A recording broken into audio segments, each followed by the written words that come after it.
Boston. It comes down to one of two playoff opponents for the Boston Bruins when they drop the puck for Game 1 on Thursday night at TD Garden.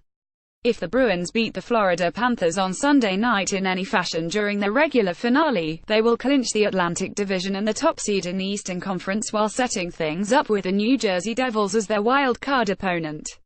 If the Bruins lose in any fashion against the Panthers on Sunday night, they finish second in the Atlantic Division and will face the third-place Toronto Maple Leafs in the first round of the postseason.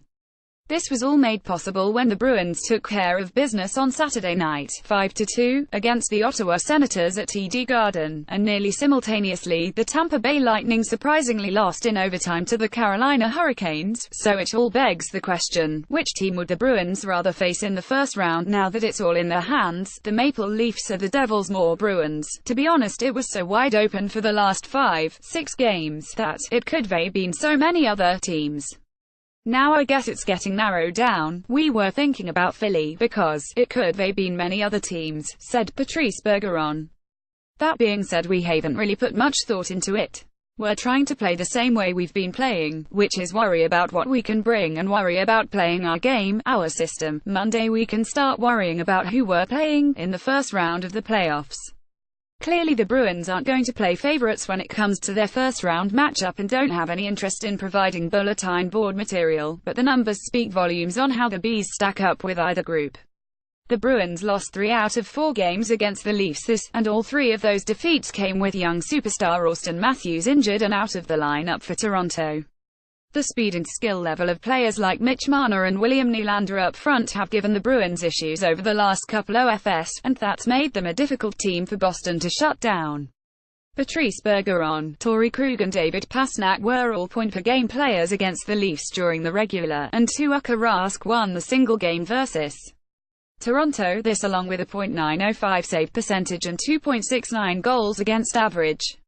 Conversely, Marner crushed the Bruins for 3 goals and 9 points in 4 games against Boston, and both James Van Riemsdyk 5 points and Nazem Kadri 5 points had more points against the Bruins than games played against them. This goalie Frederik Andersen had similar numbers to Rask in the series with a .908 save percentage and 2.69 goals against in 3 games against the Bruins. As for the Devils, the games were fairly even and well contested even if all 3 of them ended up going in favor of the black and gold. Patrice Bergeron had 3 goals in 3 games against the Devils and both Marchand and Krug were point-per-game players against New Jersey as well. The bad news is that once again the Devils boast a young, skilled and fast group of forwards along with a pretty talented offensive D-man in Will Butcher, but the Bruins goalies have also done a great job versus the Devils with a combined .938 save percentage versus Jersey. This, for the Devils, only Taylor Hall 1 goal, 1 assist, Miles Wood 2 goals, Damon Severson 1 goal, 1 assist and Nico Hischier 2 assists have more than 1 point in 3 meetings against the Bees. This Wood, in particular, has been effective against the Bruins with his blend of speed, size and physicality showing up in Jersey like it did with the Boston College hockey team just a couple of years ago. New Jersey isn't nearly as deep as Toronto up front, where things thin out quite a bit after a legit Hart Trophy candidate in Taylor Hall, but they do have some exciting young players in guys like Nico Hischier, Jesper Bratt and Pavel Zacha that could do some damage. The big weakness with the Devils, interestingly enough, is a goalie situation where Corey Schneider and Keith Kincaid were essentially splitting time. Schneider struggled against the Bruins with a .898 save percentage when playing them and both Kincaid and Schneider had pretty average numbers for goaltenders throughout in a playoff series against a Bruins team that doesn't have many weaknesses. The Devils' goalie situation might be the kind of thing that could eventually make for an easy go of it for the black and gold in a 7-game series. Just don't expect the Bruins to say anything like that. We don't care, we focus on ourselves. We've played both of those teams all long, said David Pastrnak. So for us, if we want to win, we need to go through everybody. For us, we want to play our best and focus on ourselves. This humble hockey writer's take. There's a reason the Bruins swept the series from the Devils, and it's because they are the better team.